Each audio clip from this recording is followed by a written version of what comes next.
Welcome to the Sunshine Parenting Podcast. My name is Audrey Monkey, and I am your host. Here at Sunshine Parenting, I research, write, speak, and interview podcast guests on the topics of parenting, summer camp, and happiness. In episode 17, I'm talking with Corona Del Mar Middle School Principal Becky Gogel about her new policy of no cell phones at lunchtime for her students. Hi, Becky. This is Audrey. Thank you so much for taking some time to talk to me today. Oh, thank you very much. It's a pleasure to speak with you. So, Becky, can you just tell a little bit about your background and your job that you are in now? Absolutely. Currently, I'm the middle school principal at Corona Del Mar Middle School. I have been in the Newport Mesa Unified School District for the past 21 years, and prior to that, I was in National City for 4 years, and I taught in National City, and subsequent to that, I became a high school counselor in Newport Mesa, did that for several years, became an assistant principal, became a principal, did some work at the district level in the student services office, and now I have the privilege of working with middle school kids on a daily basis. And how long have you been at Corona Del Mar Middle School? This is my 5th year. Oh, great. Okay. Just, this is kind of unrelated, but I actually went to 1 year at Corona Del Mar High School back when, back when Lincoln Middle School was the middle school for the area. So I used to be on your campus years ago, many years ago. Wonderful. Well, if you ever want a tour, please come on by. Oh, I actually definitely want to come by during lunch one day and see those kids. Yeah. Yeah. Absolutely. You will definitely see a change for sure. Good. Okay. So the reason that I called you and wanted to get in touch was because I saw the article that got shared a lot about your new policy about not allowing the kids to have their cell phones at lunchtime. And I just wanted you to tell us a little bit about how you decided, or how your school decided to have that policy. Well, we had some teachers, and we've been watching over the past couple of years, and I've been researching it and talking to colleagues about the impact that cell phones have on students in general, and specifically, of course, during their unstructured times on campus, such as lunch. And we had a group of teachers last year that were meeting together to talk about ways to help students sort of reclaim their face-to-face interaction. And so we talked about a number of ideas, and it came down to the idea to create a cell phone free zone. So really to put a positive spin on it rather than saying no cell phones allowed, we approached it with the intent to create a zone where it was cell phone free, and therefore students were able to interact with each other on a more positive and regular basis. That's terrific. And so how did you roll out the program, or did you start it at the very beginning of the school year, or how did you implement it? We started it with actually the very first day of school. We started it, and we actually got some information out to parents and families in our community just in little snippets prior to school starting. There was sort of the rumor that we had a cell phone-free zone now on campus. And, of course, our new 7th grade class that were coming in, they were all coming from feeder elementary schools who primarily had a cell phone-free across their campus.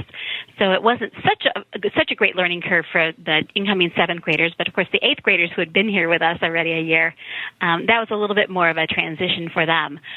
From day one, we had posters that our middle school ASB students had put all over the campus in the enclave area with, like a circle with a line drawn across it with cell phones and lots of cute signage to remind students. And we made announcements the first couple of days of school over the PA, and we were all out during lunch, as is our practice. All of the administrative team, counselor, et cetera, go out during lunch to talk with students, to have an adult presence during that time, and to also encourage them to interact with each other in positive ways. And so during the first week of school, we gave lots of warnings. Don't forget, don't forget.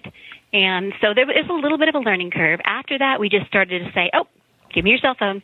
And so it wasn't really a lot of discussion. We would hold the cell phone till the end of lunch, and then we'd have students come and see us at the end of the lunch to pick it up.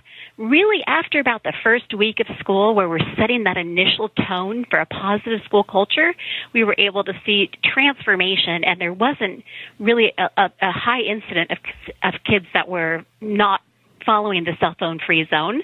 They were, putting their cell phones away and were actively engaged, and we felt like that just became the new norm.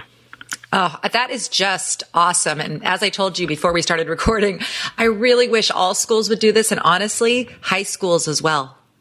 I totally agree. I mean, because it's so what I found is kids, when they do have those times for breaks from phones like they do at camp or now at lunch at your school, they recognize the benefits and see it themselves and will articulate, wow, that was actually really good not to be on my phone. Absolutely. All of the students that I've spoken with, I mean, you always have a student who, wishes they could send a message or send a text, but they're, for the far majority of students, they have been able to articulate the impact of that, putting down a device and having that time to have face-to-face conversation has been so powerful for them. I've had even seventh graders say, I met students that I never would have met if I hadn't, put my cell phone down and started talking to students and talking to other kids.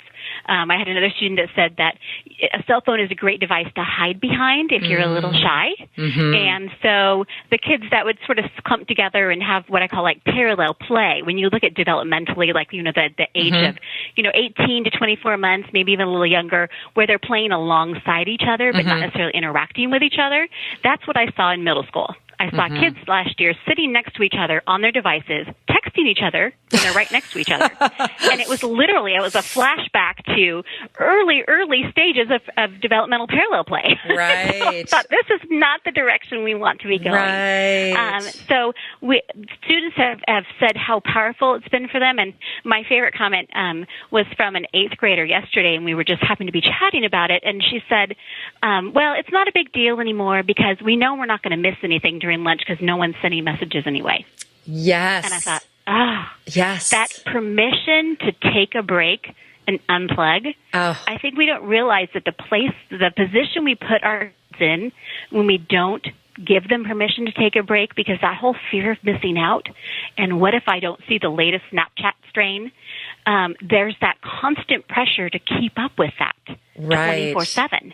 And I was thinking, this may be the only 30 minutes in 24 hours where they know none of their friends at school are going to contact them on their cell phone. I'm sure it is the only 30 minutes because, as we know, there's some kids who have their devices, unfortunately, all day and all night. Which is not safe for them.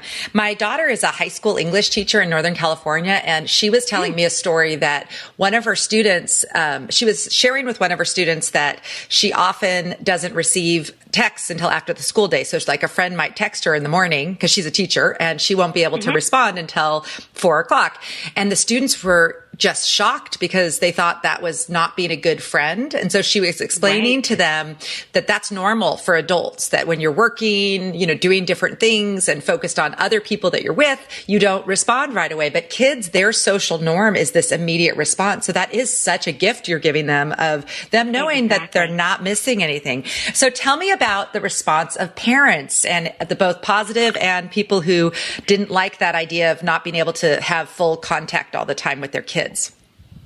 Well, the overwhelming majority of parents have been super, super supportive of the policy, and actually broke out at the first PTA meeting of the school year, which was the third day of school. They broke out into spontaneous applause when I started talking about it. And I thought, okay, we are going in the right direction. And I already knew we were, but it was so amazing to see that the parent community was embracing it, because my hope is some of this will have a domino effect on how they work with their child at home and social media, and empower the parents to say, it's okay for me to give my child permission to put down their device as a gift to my child, not as a consequence, but as a gift to help them get that time back. And so that was, the first real group indicator from the community of how well the policy was being received. We do have a couple of parents who, obviously need to get in contact with their student, or students who want to reach out to their parent during that lunchtime time frame. And so we actually have a couple of options for them. They can come into the middle school office anytime during lunch and use their phone. The middle school office itself is not a cell phone free zone. So if they need to call a parent, call another adult in their life, they can do that using their cell phone in the Enclave office. We also have a student dedicated phone in the office for students and parents that come in that need to use a landline phone. So kids can come in and use that phone as well. So parents who know they're going to need to get a hold of their child will say, you better pop into the Enclave office during lunch so I can get a hold of you.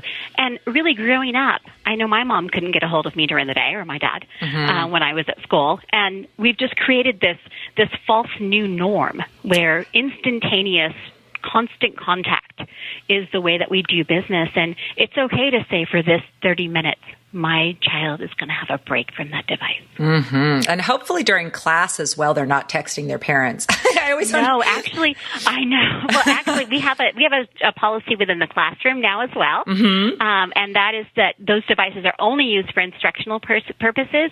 And there's a cell phone management system that's in place in every middle school classroom. So when kids come in, primarily it's like a shoe rack or some kind of a storage system, a parking lot of sorts for cell phones. And kids just know that that's the norm. They come in the classroom, they drop their phones in a storage rack.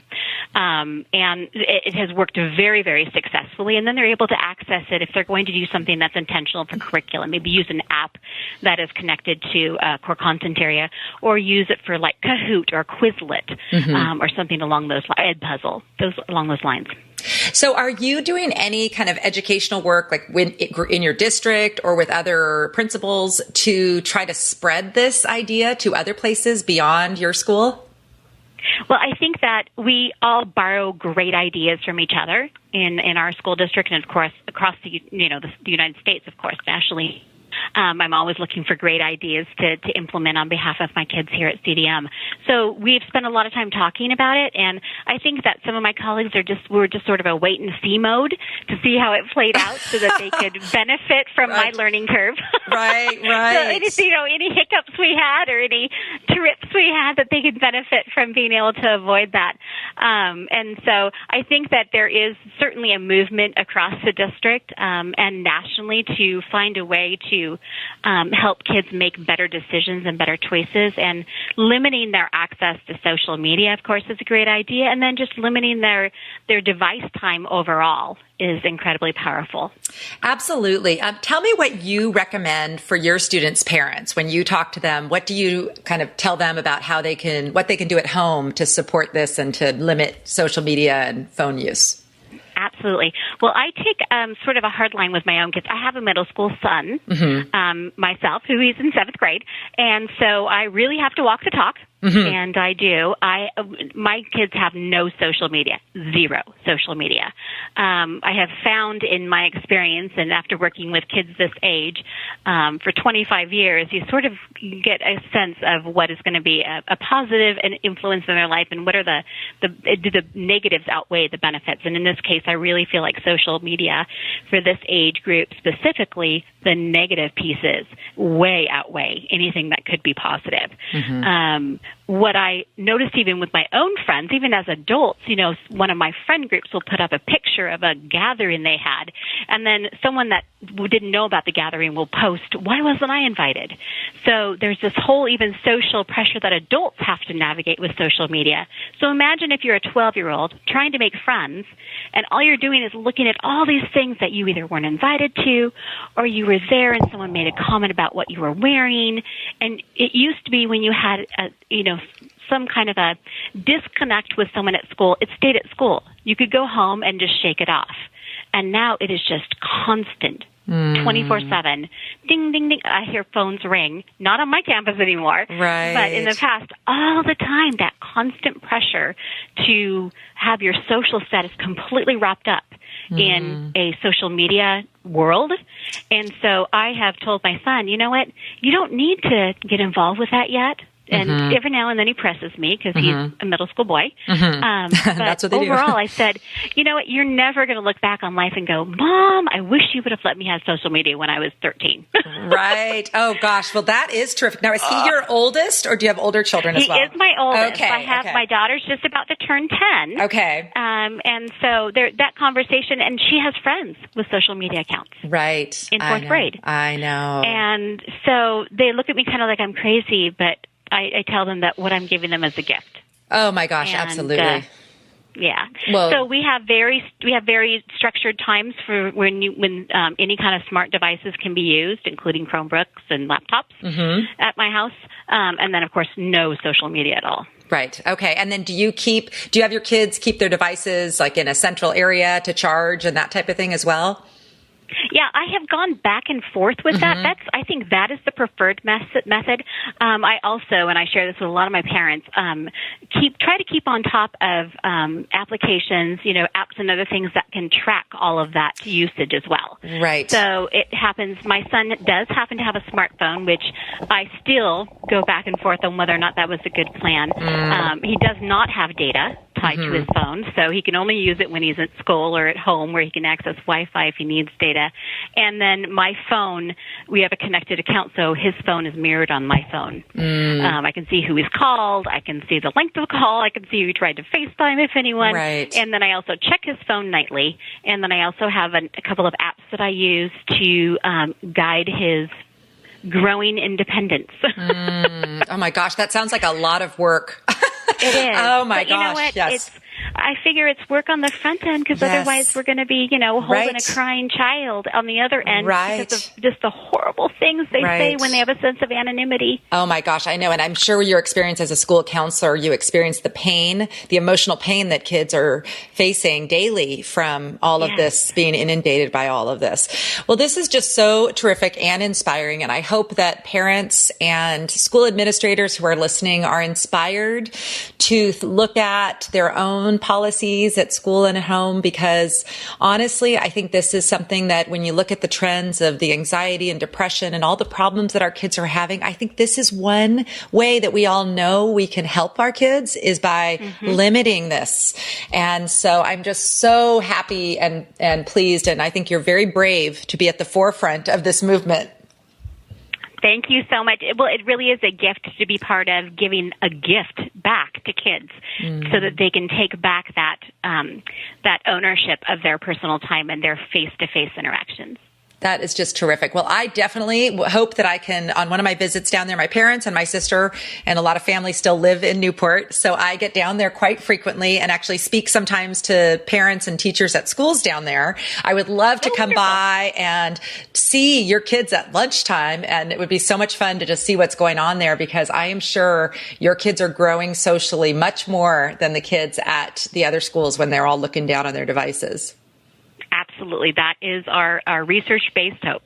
Yes. Okay. Well, thank you so much for taking the time to talk to me today. I really enjoyed it, and I will continue to spread the word about the amazing work you're doing and hope that it catches on everywhere. Thank you so much. It's been great talking with you, Audrey. I was so inspired talking with Becky and so pleased to hear the changes she's making at her school. I hope her talk also inspired you, both in your parenting or for teachers and school administrators at your schools. For notes and more information about this episode, visit my website at sunshine-parenting.com and search for episode 17. After talking with Becky, I was inspired by her leadership in blazing this new trail of limiting kids' cell phones at lunchtime at school. And so I'm going to leave you with a quote about great leaders, of which Becky definitely is one. Great leaders don't set out to be a leader. They set out to make a difference.